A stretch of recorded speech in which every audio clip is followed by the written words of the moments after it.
இன்னைக்கு 22/3/2026 இன்றைய நாளை பொறுத்த அளவில் கடந்த சில மணி நேரமாக ஏராளமான புதிய அப்டேட்ஸ் ஈரான் இஸ்ரேல் அமெரிக்க யுத்தம் தொடர்பாக தொடர்ந்து வந்து கொண்டே இருக்குது. இது உலகத்தினுடைய அரசியல்ல மிகப்பெரிய மாற்றங்களை கொண்டு வர போகுது என்ற மாதிரியான செய்திகளாகத்தான் ஒவ்வொரு செய்தியும் இருக்குது.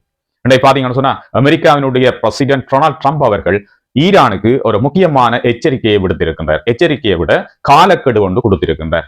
48 ஹவர்ஸுக்குள்ள ஸ்ட்ரைட் ஆஃப் காமர்ஸ் ஓபன் பண்ணணும். அந்த ஸ்ட்ரைட் ஆஃப் காமர்ஸை ஈரான் ஓபன் பண்ண இல்லையா அவர் என்ன செய்ய போகின்றார் என்று சொல்லி இருக்கிற விஷயம் தான் மிக முக்கியமான விஷயம். அது இன்னைக்கு வேர்ல்டில் எல்லாராலும் பேசப்பட்டு கொண்டிருக்கிற ஒரு விஷயம். அது மட்டும் இல்லாமல் நேற்றைய தினம் பார்த்தீங்கன்னு சொன்னா இஸ்ரேல் ஈரான் மீது ஒரு தாக்குதலை நிகழ்த்தி இருந்தது. இந்த தாக்குதலை நாங்கள் சாதாரணமாக கடந்து செல்ல முடியாது. என்னன்னு சொன்னா அவ்வளவு பயங்கரமான ஒரு விஷயம்.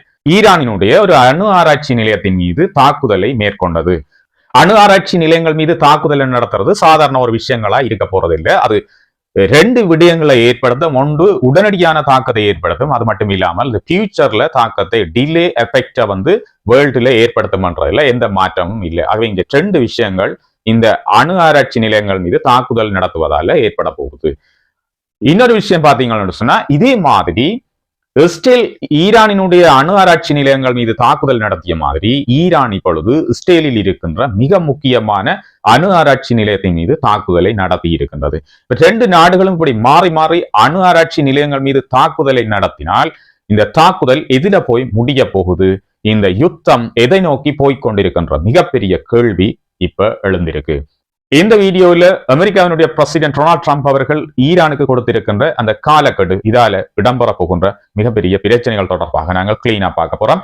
அது மட்டும் இல்லாமல் அடுத்த விஷயம் பாத்தீங்கன்னு சொன்னா ஈரான் இஸ்ரேலினுடைய அணு ஆயுத சிட்டி மீது தாக்குதலை நிகழ்த்தி இருக்கிறது. இது சாதாரண விஷயம் இல்ல. இந்த விடயங்கள் தொடர்பாகவும் தற்போது உலகத்தில் நடந்து கொண்டிருக்கிற ஈரான் இஸ்ரேல் அமெரிக்க யுத்தம் தொடர்பான பல விஷயங்களையும் இந்த காணொலியில நாங்கள் கிளீனா பாக்குறதுக்கு இருக்கிறோம். புதுசா இந்த காணொலியை பாக்குறீங்கன்னா உலக விவரம் சேனலை சப்ஸ்கிரைப் பண்ணி அந்த பெல் ஐக்கனை கிளிக் பண்ணி ஆல் அண்ட் ஆப்ஷனை கொடுத்து வைங்க. அப்பதான் நான் பதிவிடக்கூடிய இந்த மாதிரியான உலகத்தில் இடம்பெறக்கூடிய நியூ அப்டேட்ஸ் எல்லாத்தையும் உடனடியாக நீங்கள் தெரிந்து கொள்ளக்கூடியதாக இருக்கும். அது மட்டும் இல்லாமல் காணொலி லைக் பண்ணிட்டு வாங்க இந்த விஷயங்களை பற்றி இன்னும் கிளீனா நாங்கள் பார்த்து கொண்டு போகலாம்.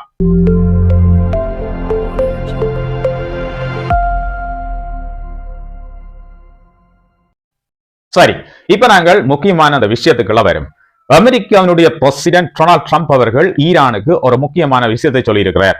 ஸ்ட்ரைட் ஆஃப் காமர்ஸ் ஓபன் பண்ண இல்லைன்னு சொன்னா உங்களுடைய அணு ஆராய்ச்சி நிலையங்கள் மீது நாங்கள் தாக்குதலை நடத்துவோம் என்று சொல்லி இருக்கிறார். ஈரான்ல ஏராளமான அணு ஆராய்ச்சி நிலையங்கள் இருக்குது. இந்த அணு ஆராய்ச்சி நிலைய ஒன்றின் மீது அமெரிக்கா ஆல்ரெடி தாக்குதலை நிகழ்த்தி இருந்தது நீங்க கேள்விப்பட்டிருப்பீங்க. இந்த தாக்குதல்கள் மிகப்பெரிய அளவில் பேசப்பட்டது. ஆனால் ஈரான் சொல்லியிருந்தது இதுல எங்களுக்கு எந்த சேதங்களும் இல்லை, எந்த பாதிப்புகளும் இல்லை என்ற மாதிரி சொல்லியிருந்தது. அமெரிக்கா சொல்லியிருந்தது அதன் மீது சரியான தாக்குதல் நிகழ்த்தப்பட்டது, அணு திட்டங்கள் முழுக்க அப்படியே டிஸ்ட்ராய் பண்ணப்பட்டது, அழிக்கப்பட்டது என்ற மாதிரியான விஷயங்களை அமெரிக்கா ஒரு அப்டேட்ல தந்திருந்தது.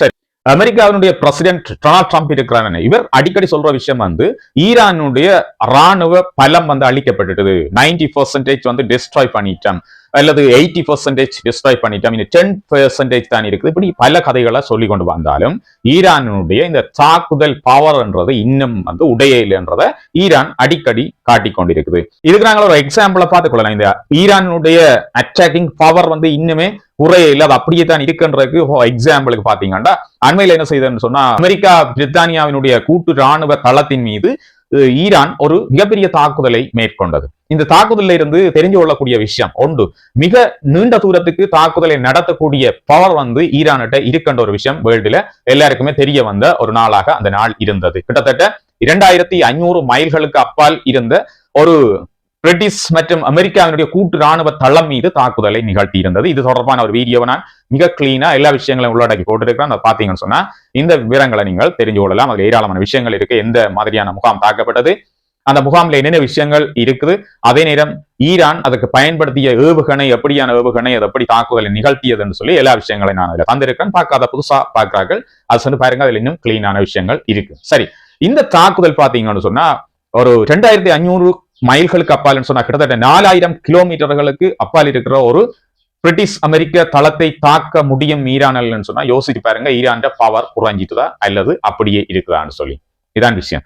ஈரான் இந்த பிரிட்டிஷ் அமெரிக்க தளங்கள் மீது தாக்குதலை நடத்திய பிறகு இஸ்ரேல் என்ன செய்தது, ஈரான்ல இருக்கிற ஒரு அணு ரிசர்ச் சென்டர் மீது தாக்குதலை நிகழ்த்தியது. ஆல்ரெடி அப்படியான நிலையங்கள் மீது அமெரிக்கா இஸ்ரேலும் செய்து தாக்குதல்களை தொடர்ந்து நடத்தி கொண்டிருந்தாலும் நேற்று மீண்டும் இப்படியான ஒரு தாக்குதலை நிகழ்த்தியது. இந்த தாக்குதலுக்கு பதில் தாக்குதலை நிகழ்த்தி இருக்கிறது ஈரான். இப்ப இதுதான் மிகப்பெரிய பேச்சா இருக்குது. ஏனென்றா எங்க இந்த தாக்குதல் ஈரானால நிகழ்த்தப்பட்டிருக்கின்ற இஸ்ரேலினுடைய மிக முக்கியமான ஒரு அணு ரிசர்ச் சென்டர் மீது தாக்குதல் நிகழ்த்தப்பட்டிருக்குது. இஸ்ரேலினுடைய அணு ஆராய்ச்சி நிலையம் என்றது மிக ரகசியமானது, அதோட மிகவும் பாதுகாப்பாக இருக்கிற ஒரு விஷயம். இதை சொல்லுவார்கள் ஒரு சிட்டி என்று சொல்லி, நியூக்ளியர் சிட்டி என்று சொல்லுவார்கள். இது பாத்தீங்கன்னா சொன்னா இஸ்ரேலினுடைய டிகேவ் டிசர்ட்ல, டிகேவ் பாலைவனத்துல ஒரு நடுப்பகுதியில இந்த நிலையம் இருக்குது. இதை பற்றி அநேகமாக ஒரு தரம் பேசுறதில்லை, ஏன்னா இது அவ்வளவு ரகசியமாக பாதுகாக்கப்படுகின்ற ஒரு சிட்டியாக இருக்குது.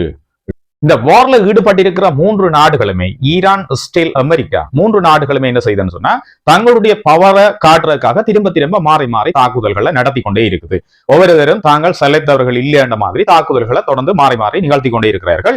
இதால உலகத்தினுடைய பொருளாதாரம் மிகப்பெரிய பாதிப்புக்குள்ளால போய்கொண்டிருக்குது என்றது உண்மை. இப்படியான நிலையங்கள் மீது தாக்குதலை நிகழ்த்துறதை சாதாரண விஷயங்களா நாங்கள் எடுக்க இயலாது. ஏன்னு சொன்னால் இந்த அணு ஆராய்ச்சி நிலையங்கள் மீது தாக்குதலை நடத்துற போது அங்க இருக்கிற அணு கதிர்கள் லீக் ஆகுறதுக்கான வாய்ப்பு இருக்கு. இதால நிறைய எஃபெக்ட் இருக்குது. 2 வகையான எஃபெக்ட் இருக்கும். ஒன்று ஏர்ஜென்ட், உடனடியாக ஏற்படக்கூடிய எஃபெக்ட் இருக்கும். அடுத்தது பாத்தீங்கன்னா ஃபியூச்சர்ல டிலே எஃபெக்ட் நிச்சயமாக இருக்கும். அது ஏராளமான விஷயங்களை பாதிக்கும் அந்த கதிர்வீச்சு காரணமாக. இந்த மாதிரியான நிலையங்கள் மீது தாக்குதல் நடத்துறது உண்மையா தவிர்க்கப்பட வேண்டியது, இது கண்டிக்கப்பட வேண்டியது என்ற மாதிரி தான் உலகம் பேசிக் கொண்டிருக்குது.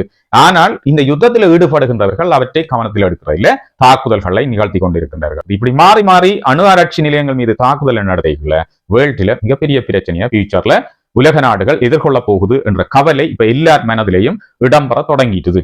சாதாரணமாக அணுகுண்டுகளை கொண்டு தாக்குதலை நடத்துவதற்கு ஒப்பானதுதான் இந்த தாக்குதல்கள். ஏனென்றா இந்த அணு ஆராய்ச்சி நிலையங்கள்ல என்னென்ன விஷயங்கள் பாதுகாத்து வைக்கப்பட்டிருக்கிறதுன்றது தெரியாதுதான். அங்க தாக்குதல் நிகழ்த்திக்குள்ள உண்மையா அணு கதிர்கள் லீக் ஆகிறதுக்கான வாய்ப்புகள் நிறையவே இருக்குது. அப்படி லீக் ஆகும்னு சொன்னா மக்கள் பாதிக்கப்படுவார்கள். அங்க இருக்கிற நிறைய சூழல் பாதிக்கப்படும். நிறைய ஆபத்துக்கள், நிறைய விளைவுகள் இதால இருக்க போகுதுன்றது உண்மை. சரி, இப்ப நாங்கள் இந்த ஈரான் தாக்குதலை மேற்கொண்ட இஸ்ரேலினுடைய அணு ஆராய்ச்சி நிலையம் பற்றி பார்ப்போம். இது எங்க இருக்குன்னு சொன்னா இஸ்ரேலினுடைய ஒரு பாலைவனத்திலே இருக்குது. டெகவ் டிசர்ட் சொல்லப்படுற ஒரு பாலைவனத்துல நடுவுல இருக்குது. ஏன் இது சிட்டி என்று சொல்கின்றார்கள்? இங்க எல்லா வசதிகளுமே இருக்கு. மிலிட்டரி பேசஸ் இருக்குது, பாதுகாப்பு ஏற்பாடுகள் நிறையவே இருக்குது. டிஃபென்ஸ் சிஸ்டம், அதாவது இந்த ஏஆர் டிஃபென்ஸ் சிஸ்டம் ஏராளம் இருக்குது. அங்க தாக்குதல்களை நிகழ்த்த முடியாது, ராக்கெட் தாக்குதல்களை நிகழ்த்த முடியாது. அதோட இது ஒரு பாலைவனத்தில் இருக்கு. மிக ரகசியமாக தொடர்ந்து பேணப்பட்டு கொண்டிருக்கு இஸ்ரேலால. இஸ்ரேல் தன்னிடம் அணு ஆயுதங்கள் இருக்குதா இல்லையான்னு சொல்லி இதுவரைக்கும் எந்த இடத்திலையும் குறிப்பிடையில. அணுவாயுதம் இருக்கா இல்லையான்றது ஒரு கேள்வி எழுப்பும் போதே அதை ஏதாவது சொல்லி மழப்பி அந்த இடத்துல இருந்து விலகி கொள்ளும். இதுவரைக்கும் இஸ்ரேல் தன்னிடம் அணுவாயுதங்கள் இருக்கு அல்லது இல்லை என்ற ஒரு ஸ்டேட்மெண்ட்டை எங்கேயுமே ஏற்படுத்தினது இல்லை. ஆனால் பொதுவாக சொல்லப்படுற ஒரு விஷயம் இருக்குது. இஸ்ரேல்கிட்ட கிட்டத்தட்ட 110 அளவில் அட்டம் பாம்ஸ் இருக்கு என்ற மாதிரி தான் பேசப்பட்டு கொண்டிருக்கு. சரி, அப்ப இப்படியான ஒரு நிலையம் மீது தாக்குதலை நிகழ்த்துவது ஃபியூச்சர்ல மிகப்பெரிய பாதிப்புகளை ஏற்படுத்த போகுது. இது இப்ப உலகத்தில எல்லாருக்கும் ஒரு கவலையை ஏற்படுத்தக்கூடிய ஒரு விடயமாக மாறி இருக்கு. ஏனென்றா 2 நாடுகளும் மாறி மாறி ஒரு அணு ஆராய்ச்சி நிலையங்கள் மீது தாக்குதலை நிகழ்த்திக்கல. இதால மிகப்பெரிய விளைவுகளை நாங்கள் சந்திக்க போறோம். இப்பவே இந்த ஸ்டேட் ஆஃப் ஹார்மஸை பிளாக் பண்ணி இருக்கிறதால உலகத்துல மிகப்பெரிய பிரச்சனைகள் போய்கொண்டிருக்குது. நாங்கள் நித்திர கொண்டு விடிய எழும்பி பார்க்கும்போது பெட்ரோல் டீசல் விலை எங்கேயோ போயிருக்குது, தலையை சுத்துற மாதிரி இருக்குது. நாங்கள் இவ்வளவு நாளும் ஈரான்ல தான் இந்த வார் நடந்து கொண்டிருக்குது, எங்களுக்கு பிரச்சனை இல்லைன்ற மாதிரி யோசிச்சு கொண்டு இருந்தாலும் நாங்கள் ஒவ்வொரு நாளும் கால நிதிரியாளர்களும் பைக்கில் ஏராளமான அப்டேட்ஸ் இந்த வார் தொடர்பாக வந்திருக்கு. அந்த ஒவ்வொரு விஷயங்களும் எங்களையும் எஃபெக்ட் பண்ற மாதிரியான விஷயங்களா தான் இருக்குது. இந்த ஆயில் கிரைசிஸ் வேர்ல்டுல மிகப்பெரிய பிரச்சனையால கொண்டு வரப்போகுது. இந்த Hormuz, strait of Hormuz Iran block பண்ணி வச்சிருக்குது.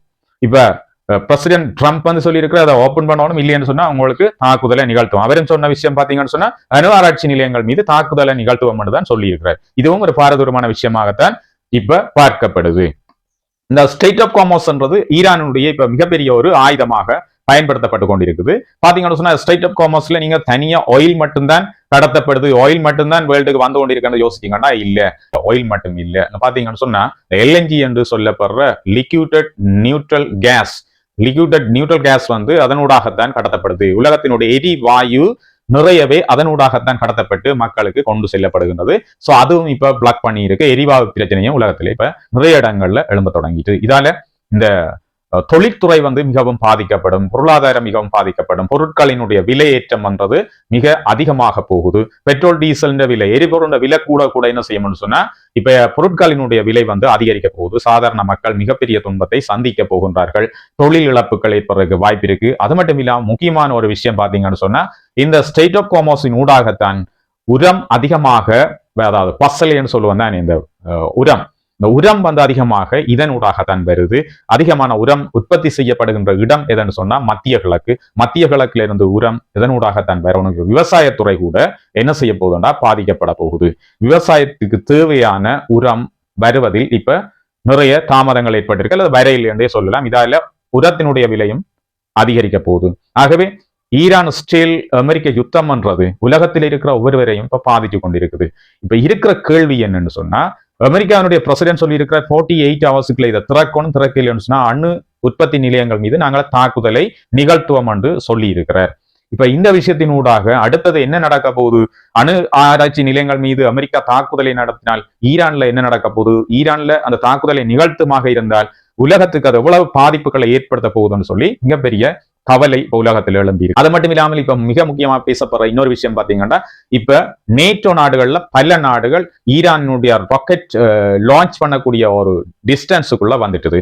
ஆகவே அது எல்லாமே பாதுகாப்பு ஏற்பாடுகளை மாற்ற வேண்டிய நிலைமைக்குள்ள வந்துட்டுது. இவ்வளவு காலம் அப்படி ஒரு தாக்குதல் நிகழ்த்தப்படாது, அவ்வளவு தூரத்துக்கு தாக்குதலை நிகழ்த்தக்கூடிய வல்லமை ஈரான்கிட்ட இல்லைன்ற மாதிரி யோசிச்சு கொண்டிருக்கிற நேட்டோ நாடுகள் நேற்றைய தினத்திலிருந்து இதை பற்றி பேச தொடங்கி இருக்கு. தங்களுடைய பாதுகாப்பு அமைப்புகளை மாற்ற வேண்டிய தேவை வந்திருக்கு என்ற மாதிரியான மிகப்பெரிய பிரச்சனைகள் உலகத்துல ஓடிக்கொண்டிருக்கு. இப்ப இந்த சம்பவங்கள் தொடர்பாக அடுத்து என்ன நிகழப்போகுது, அடுத்த 48 மணி நேரம் என்ன விஷயங்களை செய்ய போகுது?